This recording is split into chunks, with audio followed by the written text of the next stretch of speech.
ഇപ്പൊ ഇതുവഴി ഒരുത്തൻ ഓടിപ്പോന്ന കണ്ടായിരുന്നോ?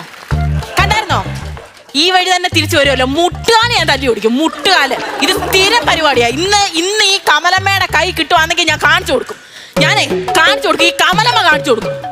ഓ, കമലമ്മ കാണിച്ചു കൊടുത്തപ്പോ കമല് പോയി.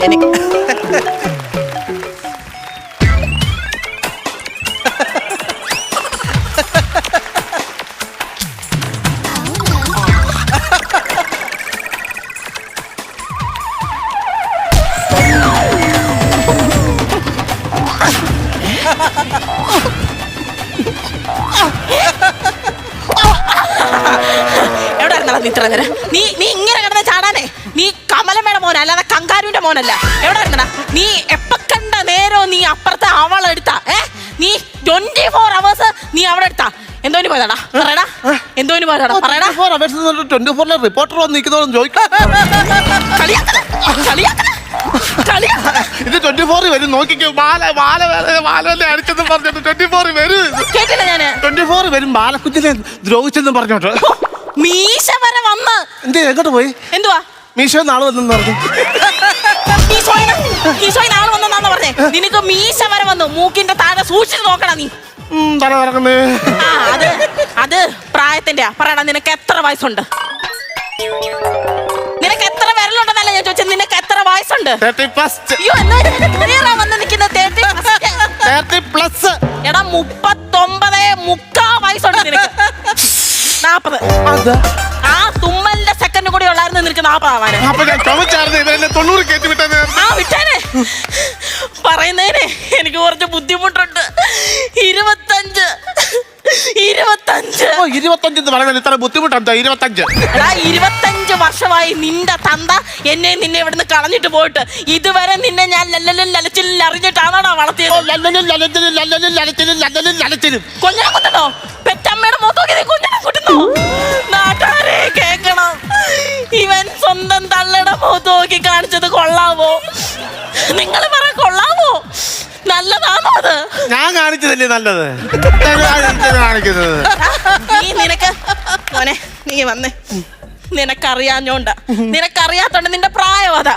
ദേ, ഈ കാണുന്നിടത്ത് മൊത്തവും കുറെ നാളുകൾക്ക് മുന്നേ കാടും പടലുമായിരുന്നു. ഒരു സുപ്രഭാതത്തിൽ ഞാൻ പല്ല് തേച്ചോണ്ടിരുന്നപ്പോ ദേണ്ട മുളച്ച് വരുന്ന അവസാനത്തെ പല്ലായിരിക്കും. അവസാനത്തെ പല്ലല്ല, അവിടെ ഒരു കുടില്, അതിനകത്തൊരു താടക. ഇവനാണെങ്കിൽ എന്താ ഇഷ്ടാമച്ചി എന്ന് വിളിക്കുന്ന ഒരു താടക. സ്വന്തം പെറ്റതള്ളയുടെ സ്നേഹവും അവരുണ്ടാക്കി കൊടുക്കുന്ന ഒന്നും ഇവന് വേണ്ട. അവൾ എന്തോ ഉണ്ടാക്കി കൊടുത്താലും ഇവന് അമൃത, ഞാൻ എന്തോ ഉണ്ടാക്കി കൊടുത്താലും പുച്ഛം. അങ്ങനെ അച്ഛൻ കളഞ്ഞിട്ട് പോയപ്പം ഇവനെ ഞാൻ എന്തുമാത്രം കഷ്ടപ്പെട്ട വളർത്തിയതറിയാവോ? ശ്വാസം പോലും കിട്ടുന്നില്ല എനിക്ക്.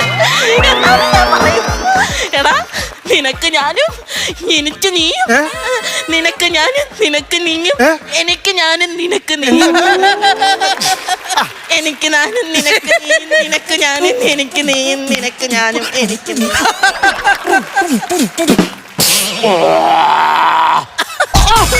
സ്വന്തം തള്ള സങ്കടം പറയുമ്പോ നിന്ന് ഡീജെ അടിക്കുവാന്നാടാ നീ? ഇനി വരട്ടവള്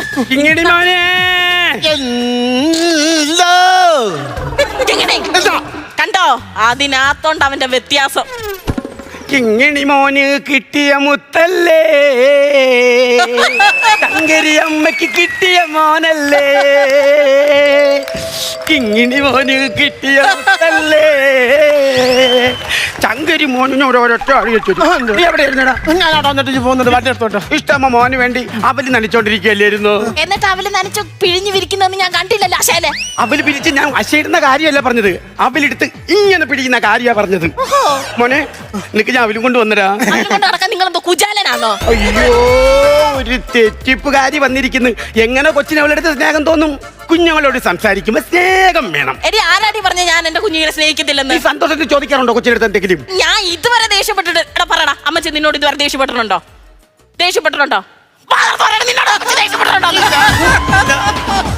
അപ്പൊ ഇത് ഇവരുടെ നാട്ടിൽ സന്തോഷമായിരിക്കും.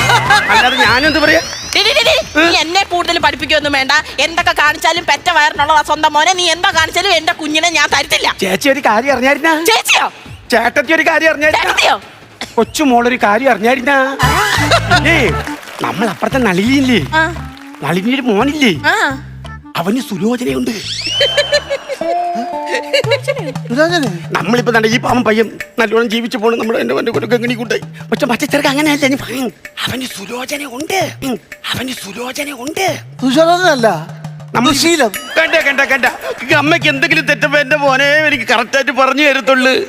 സമയത്ത് റിഹേഴ്സലിന് പറഞ്ഞാൽ അതെ, കൂടുതൽ സംസാരിച്ച് നീ പുണ്യാത്തിയൊന്നും ആവുകയൊന്നും വേണ്ട. എന്റെ കുഞ്ഞ് എന്റെ അടുത്ത് തന്നെ നിന്നും എന്ത് കൊടുത്ത അവനായാലും മലരായാലും എന്തോ പുഴി കൊടുത്താലും ഞാൻ തരത്തിലടി. എവിടുന്നാണ്ട് വലിഞ്ഞു കയറിയോളൂ വന്നേക്കോ. എന്റെ ദൈവമേ, ഈ നാശം പിടിച്ചതൊക്കെ എന്റെ വീടിന്റെ അടുത്താണല്ലോ. കൂരയും കെട്ടി താമസിക്കുന്നുണ്ട്, വലിഞ്ഞു കയറി വന്നവള്. ഈ ഭൂമിയില് ആരും ഒറ്റയ്ക്ക് വരുന്നില്ല. ഈ ജീവിതത്തിൽ അവർക്ക് ആരും തുണയില്ല. അവിടെ സ്റ്റെപ്പുണ്ട്. കണ്ട ഇവക്ക് എന്ത് വെക്ക്? എന്റെ മോൻ അവിടെ എന്നെ രക്ഷപ്പെടുത്തിയത് കണ്ട. മനസ്സിലാവുന്നുണ്ട്.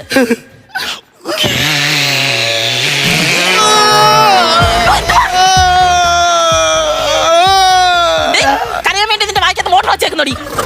എവിടുത്തെ പൊട്ടി വീണവള്? നിങ്ങൾക്കൊരു സത്യം അറിയാം, ഞാനിവിടെ 2 വർഷമായിട്ട് ഇവിടെ വന്ന് താമസിക്കുന്നത്. എന്റെ അച്ഛനും അമ്മയും ആറന്മുളയാ. അവിടെ ജോലിയായിരുന്നോ? എന്തോന്ന് ആറന്മുളയിലെ? അതെന്ന് 6 മോളുണ്ട്, 6 മക്കളുണ്ടെന്ന്. ഞാനായിരുന്നു മൂത്ത മോള്. പക്ഷെ എനിക്കാണ് എല്ലാരും കാട്ടി ഇത്തിരി സൗന്ദര്യം കൂടുതലേ. അമ്മച്ചിയുടെ സൗന്ദര്യം എനിക്കാ കിട്ടിയിരിക്കണേ. അമ്മച്ചിക്ക് കുറച്ച് വെളുപ്പുണ്ട്. എവിടൊക്കെ ചിരിക്കുമ്പോ പല്ലിലും ഒരു കാര്യം പറയുമ്പോ സൗന്ദര്യം നിങ്ങൾക്കായിരുന്നു. അമ്മച്ചി എങ്ങനെ ഉണ്ടായിരുന്നു പറഞ്ഞേ? അമ്മച്ചി ഒരു സുന്ദരിയായിരുന്നു. ഇതുപോലത്തുള്ള മുടിയൊന്നുമല്ല, പനങ്കുല പോലത്തെ മുടിയായിരുന്നു. അപ്പൊ അച്ഛനോ? പന വെട്ടിയ മുടിയോ. ഈ പനം തയ്യാന്ന് ഇപ്പൊ ഒന്ന് കാര്യം പറയുന്നത്. അപ്പോ ഇവിടുന്ന് എന്റെ മോനെ പറ. എന്നിട്ട് എനിക്ക് പഠിച്ചു ഓടിക്കുന്ന സമയം ഒരു ദിവസം രാത്രി അച്ഛൻ ജോലിക്ക് പോയിട്ട് എൻ്റെ അടുത്തൊന്ന് പറഞ്ഞു, പഠിത്തം തിരുത്ത്, ഇനി കല്യാണത്തിന്റെ പ്രായമാണെന്ന് പറഞ്ഞു. ഞാൻ പറഞ്ഞു, വിദ്യാഭ്യാസം സ്ത്രീകൾക്ക് വേണ്ടത് വിദ്യാഭ്യാസം. വിദ്യാധനം കൊടൈക്കനൽ പ്രധാനം, അല്ല സർവ്വധനാൽ പ്രധാനം. സ്ത്രീകൾ ജീവിക്കണ്ടേ? സ്ത്രീകൾക്ക് പുരുഷന്മാരുടെ മുമ്പ് വിദ്യാഭ്യാസത്തോടെ നിൽക്കണം. അതുകൊണ്ട് ഞാൻ പറഞ്ഞു, പഠിത്തം വിട്ടൊരു കളിയില്ല എന്ന് പറഞ്ഞു. പിറ്റേന്ന് രാവിലെ തന്നെ കല്യാണം ഉറപ്പിച്ചു. പിന്നെ പഠിത്തം തുടർന്നില്ലയോ? അല്ല, ഞാൻ രാത്രി പഠിച്ചോണ്ടിരുന്നപ്പോൾ അച്ഛൻ വന്ന് പറഞ്ഞത്. അപ്പം തന്നെ ഞാൻ പുസ്തകം അങ്ങ് മടക്കി. എന്നിട്ട് എന്റെ കല്യാണം അങ്ങ് നടന്നു. നല്ലൊരു കല്യാണമായിരുന്നു. കല്യാണം കഴിഞ്ഞു. എന്റെ ഏറ്റവും വലിയ ആഗ്രഹമായിരുന്നു കല്യാണം കഴിഞ്ഞൊരു കൊച്ച്. കല്യാണം കഴിഞ്ഞ കൊച്ചിനെ എന്തിനാ നിങ്ങൾക്ക്? അതല്ലെന്ന്, കല്യാണം കഴിഞ്ഞൊരു കൊച്ച്. ഓഹോ. ഞാനും എന്റെ ഭർത്താവ് സുഖമായിട്ട് ജീവിക്കുന്ന സമയത്ത് ഞങ്ങളുടെ ഇടയിലേക്ക് ഒരാൾ കയറി വന്നു. നിങ്ങൾ എവിടെ നിൽക്കുമായിരുന്നു? ഉത്സവപ്പറമ്പിൽ നാടകം ഇങ്ങനെ അമ്മ ഒരു കാര്യം പറയുമ്പോൾ ഞാൻ പറഞ്ഞിട്ടുണ്ട്. അറിയാം. അല്ല ഇഷ്ടേച്ചി, നിങ്ങളുടെ ഇടയിലോട്ട് ആര് കയറി വന്നാ പറഞ്ഞത്? ഒരു ശൂർപ്പണക. അതെങ്ങനെ എഴുതുന്നത്? ചായ എഴുതിയിട്ട് ചുനുപ്പിട്ട് അതിനകത്തോട്ട് കയറ്റി പണയെന്നെഴുതും.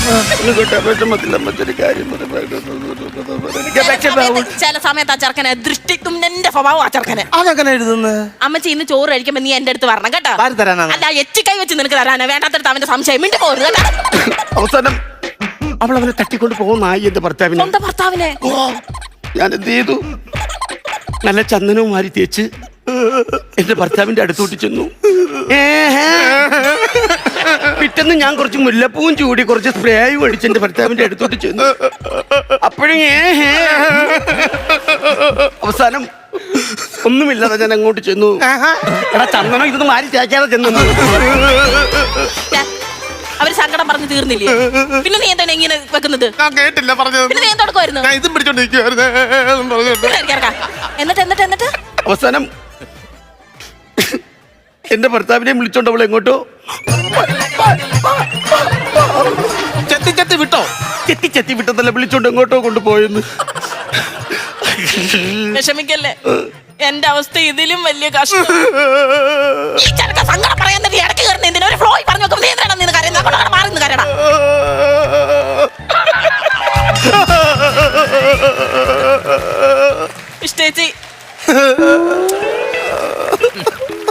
ഇഷ്ടേച്ചിക്ക് അറിയാമോ, കൃത്യം 25 കൊല്ലമായി മൂക്ക് പിടിച്ചിട്ടാ ഇവന്റെ അച്ഛൻ ഞങ്ങളെ കളഞ്ഞു പോയിട്ട്. അന്നൊക്കെയാണ് എങ്ങും ദുരിതമാ. ഈ ചെറുക്കന് ഇച്ചിരി ഉള്ളെങ്കിൽ ഇത്രയും വലിയ വയറാ. ഞാൻ എവിടെ പോയി കഷ്ടപ്പെട്ട് കൊണ്ടുവരും? ഇഷ്ടച്ചോട് പറയാമല്ലോ, ഒരു കുപ്പി വിഷത്തിൽ ജീവിതം അവസാനിപ്പിക്കാന്നും പറഞ്ഞ് ഇവൻ ആദ്യം കൊടുത്ത് ഞാൻ രണ്ടാമത് തിന്നാന്നും പറഞ്ഞോണ്ട് ഒരു കുപ്പി വിഷം ഞാൻ അങ്ങ് മേടിച്ച്. എന്റെ കിങ്ങിണിക്കുട്ടിന് വിഷം കൊടുത്താണ്. കിങ്ങിണിക്കുട്ടിന് വിഷം കൊടുത്ത എന്റെ പാവ കിങ്ങിണിക്കുട്ടിന് എന്നിട്ടൊന്നും പറ്റിയില്ല എന്റെ കിങ്ങിണിക്കുട്ടിന്. ആ ഒരു കുപ്പി വിഷവും തിന്ന് ഏമ്പക്കം വിട്ടിട്ട് ഇവൻ എന്നോട് ചോദിക്കുക ഒരു കുപ്പിയും കൂടെ കൊടുക്കാന്. ഏറ്റില്ല. എങ്ങനേക്കും എന്നും അൽഫാമും ഷവർമ്മയും വാലി തിന്നുന്ന ഇവന് വിഷമങ്ങാണ്ടേക്കുമോ? വന്ന കാലം തൊട്ട് ചോദിക്കണമെന്ന് പറഞ്ഞിരിക്കുകയായിരുന്നു. ഭർത്താവിന് എന്താ പറ്റിയേ? ഒന്നും പറയാതിരിക്കുവാന്നേ ഭേദം. ഞങ്ങൾ മുഖത്തോട് മുഖം നോക്കിയാ വഴക്കാം. എപ്പോഴും എപ്പോഴും മുഖത്തോട് മുഖം നോക്കിയാ വഴക്കാം. എല്ലാത്തിനും മുഖത്തോട് മുഖം നോക്കിയാ വഴക്കാം. പറഞ്ഞേറല്ലേ, മുഖത്തോട് മുഖം നോക്കി അങ്ങ് വഴക്കാം. അവസാനം ഞാൻ പറഞ്ഞു നിങ്ങളെ കണ്ടു കഴിഞ്ഞാൽ ഞാൻ വഴക്കിടും. അങ്ങനെ ഞാനായിട്ട് അങ്ങ് പറഞ്ഞു വിടുവായിരുന്നു. എന്തിനങ്ങനെ പറഞ്ഞു വിടാൻ കാര്യം? എങ്ങനെ പറഞ്ഞു വിടാതിരിക്കും എന്റെ ദൈവമേ? പിന്നെ ഒരു മുഖം നോക്കാൻ എനിക്ക് തോന്നിയിട്ടില്ല. അതുപോലായിരുന്നു അങ്ങയുടെ മുഖം. പിന്നെ ഇത്രയും വലിയ മീശ, ഇവിടെ മൊത്തം താടി. ചില സമയത്ത് ചോറുണ്ടാൻ നേരം അങ്ങേരുടെ കൈ വാതപ്പി പോകുന്ന ഞാൻ കണ്ടിട്ടുണ്ട്. അതുപോലെ താടി മീശ വരുന്നു. അപ്പോഴെങ്ങനെ പല്ലി തേക്കുന്നേ? പേസ്റ്റ് ഇച്ചിരി എടുത്ത് പല്ലി തേച്ചിട്ട് കമന്ന് കിടന്ന് മീശ വെച്ച് ഇങ്ങനെ ഉറക്കുന്ന കാണാം. അങ്ങനായിരുന്നു അയാൾ പല്ല് തേക്കുന്നത്. ഓ, വന്നതും പോയതൊക്കെ നിൽക്കട്ടെ മക്കളെടാ, വാടാ അവിടെ വാ. ഈ മണ്ണിലേക്ക് നല്ലതുപോലെ ആഹാരം ഉണ്ടാക്കി. എന്തുവാ അതെന്തൊരു പറച്ചില്ല? അത് ചെറുക്കാ കയറിപ്പോ അടുക്കളയിലോട്ട്. ഞാൻ ഇഷ്ടം നിനക്ക് എന്തുവാന്ന് വെച്ചാൽ ഞാൻ അടുക്കള ഉണ്ടാക്കി വെച്ചിട്ടുണ്ട്. ഞാൻ കണ്ടായിരുന്നു കുറച്ച് പൂച്ച പറ്റി കിടക്കുന്നത്. നിന്റെ അടുക്കള പൂച്ച വെച്ച് കിടക്കുന്നത്. നീ കൂടുതൽ വർത്താനൊന്നും പറയണ്ട. കയറാ ഇങ്ങോട്ട്. എന്താ പറഞ്ഞത്? സ്വന്തം അമ്മയെ പറയുന്നത്. നീ ഏത് വീട്ടിലായിരുന്നു കിടന്നുറങ്ങുന്നത്? ഞാൻ ഇഷ്ടാമ്മയോട് കൂടെ കിടന്നുറങ്ങുന്നു. നമ്മളെ വീട്ടില, എന്റെ വീട്ടിലാ. എന്റെ വീട്ടിലും അമ്മ കിടന്നുറങ്ങിപ്പാ. ഇവിടെ ബോധം കെട്ട അമ്മയ്ക്ക് വെള്ളം കൊണ്ട് കൊറാ, വെള്ളം കൊണ്ട് കൊറാ. സ്വന്തം അമ്മ കുടിക്കുമ്പോൾ വെള്ളം കൊണ്ട് കൊറാ. അയ്യോ, ആവശ്യമില്ലാത്ത ഓരോരോ കാര്യങ്ങൾ. വെള്ളം കൊണ്ടുപോ, വെള്ളം കൊണ്ടുപോവാ, വെള്ളം കൊണ്ടുപോവാ, വെള്ളം കൊണ്ടുപോവാ, വെള്ളം കൊണ്ടുപോവാ.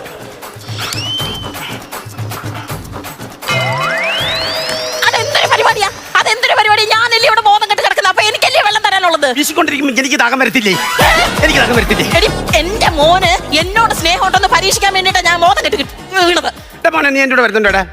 അവൻ അങ്ങനെ വിളിച്ചാലൊന്നും വരുന്നില്ല. ഞാൻ ലാലിച്ച് വളർത്തിയതാ. ഞാൻ പറയടാ, നീ ആറോടാണ് കിടക്കുന്നത്? നീ ഏത് വീട്ടിൽ കിടന്നുറങ്ങും? സ്വന്തം അമ്മയെ ചോദിക്കുന്ന പറയടാ. ഇച്ചപ്പേട വരുന്നുണ്ട്. യോ, താങ്ക് യു. അതല്ല ഇഷ്ടമേ. അപ്പൊ എന്റെ വീടാ. അതല്ല, രണ്ടുപേരും കഴിഞ്ഞിട്ടൊന്നും ഞാൻ പറയാം. ഇങ്ങനെ കൈ വെച്ച് പൂ പൂ തെറ്റിപ്പൂ എന്ത് തെറ്റി കാട്ട് തെറ്റി എന്ത് കാട് പനം കാട് എന്ത് പന ഏറ്റ് പന എന്തേറ്റ് കൊടി ഏറ്റ് എന്ത് കൊടി പെറ്റ കൊടി എന്ത് പെറ്റ കണ്ണ് പെറ്റ എന്ത് കണ്ണ ആന കണ്ണ എന്താന കുഴിയാന എന്ത് കുഴി ചേമ്പ് കുഴി എന്ത് ചേമ്പ് വെട്ടി ചേമ്പ് എന്ത് പെട്ട് പരിച പെട്ട് എന്ത് പരിച അയില് പരിച എന്തായാലും കടിഞ്ചായാലും എന്ത് കടി? ചന്തി കടി. നീ എന്താ പറഞ്ഞ? നീ എന്നെ അടിച്ചല്ലടി.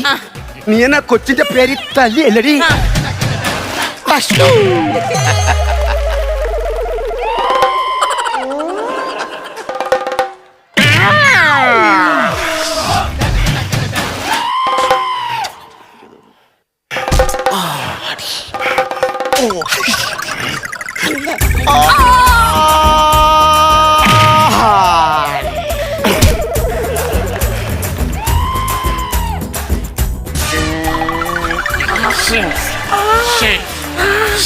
എടി നിന്നെ ഞാൻ. ഓഹോ, എന്റെ മോനെ വശത്താക്കാൻ വേണ്ടി നേർച്ച നേർന്ന് നീ മുട്ട അടിച്ചില്ലയോ? സമ്മതിക്കത്തില്ല, ഞാൻ സമ്മതിക്കത്തില്ല, സമ്മതിക്കത്തില്ല.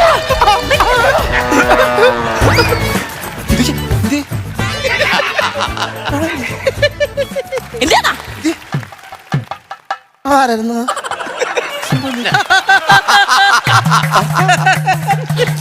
26 വർഷം മുന്നേ ഞാൻ അവസാനമായിട്ട് കണ്ടാ നിൽക്കണം. തന്നടി നിന്റെ പ്രഭാകരേട്ടൻ തന്നെ 10-25 വർഷമായിട്ട് എനിക്ക് ഇത്തിരി താടി മീശ ഉണ്ടെന്നും പറഞ്ഞു നിസ്സാര കാര്യത്തിൽ എന്നെ വീട്ടിൽ ചവിട്ടി പുറത്താക്കി. ഞാനൊരു തന്നെയാണ്. എനിക്ക് എന്റെ കൊച്ചിനെ കാണണം. ഇവിടെ കാണാൻ സമ്മതിക്കത്തില്ല. അതുകൊണ്ടല്ലേ 2 വർഷമായിട്ട് അവളെ ഇവനെ കാണാൻ വേണ്ടി ഒളിച്ചു താമസിക്കുന്നത്. അമ്മ അച്ഛനെ സ്വീകരിക്കാൻ പറ്റി. എന്നോടാണോ? എന്റെ പിണക്കം അങ്ങനെ ഇങ്ങനൊന്നും മാറത്തില്ല. എനിക്ക് പകയുണ്ട്. എന്തിന്? 2 കൊല്ലം നിങ്ങൾ ഈ കുടിലി മാറി മാറി നല്ല നല്ല സാരി കൊടുത്ത് താമസിച്ചല്ലോ. അതേ ഒരു സാരി ഇതുവരെ എനിക്ക് മേടിച്ചു തന്നിട്ടുണ്ടോ നിങ്ങൾ? എന്തെങ്കിലും ഒരു മാറ്റം ഉണ്ടായി നിനക്ക്? എന്തെങ്കിലും ഒരു മാറ്റം? എടി, മൊത്തം സാരി നിനക്ക് തന്നെ പോരെങ്കിൽ ഈ കിടക്കുന്ന സാരി നിനക്ക് തന്നെ. അച്ഛാ, ഓ അപ്പൊ എനിക്ക് എന്തോണ്ട്? അച്ഛന്റെ നിക്കറ് നിനക്കല്ലേടാ. അപ്പൊ അച്ഛനൊന്നും വേണ്ടയോ? എനിക്കൊന്നും വേണ്ട. അയ്യാ, എന്റെ കൂടെ ജീവിക്കുവാണെങ്കിൽ മാനോ മര്യാദയ്ക്ക് ജീവിച്ചാ മതി. കനകമ്മ.